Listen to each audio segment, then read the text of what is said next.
ಪೂಜಿಸಲು ಅರ್ಹಳು ನನ್ನ ತಾಯಿ. ಮನದೊಳಗೆ ಮಂದಿರವ ಕಟ್ಟಿರುವಳು ಕರುಣಾಮಾಯಿ. ನವಮಾಸ ಮಡಿಲಲ್ಲಿ ಕಾಯುವಳು ಹೆತ್ತ ತಾಯಿ. ನೋವಲ್ಲೂ ನಗುವವಳು ಒಬ್ಬಳೇ ಹೊತ್ತ ತಾಯಿ. ಜನನ ಮರಣ ಜಗದ ಸಂತೆ, ಅದಕ್ಕೂ ಮೀರಿನಿ ಬೆಳೆದು ನಿಂತೆ.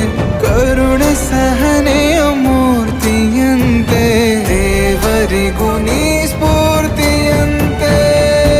ಅದೃಷ್ಟವು ನನ್ನ ಪಾಲಿಗೆ ನಿನ್ನ ಕಂದನು ನಾನಾಗಿ ಹೇ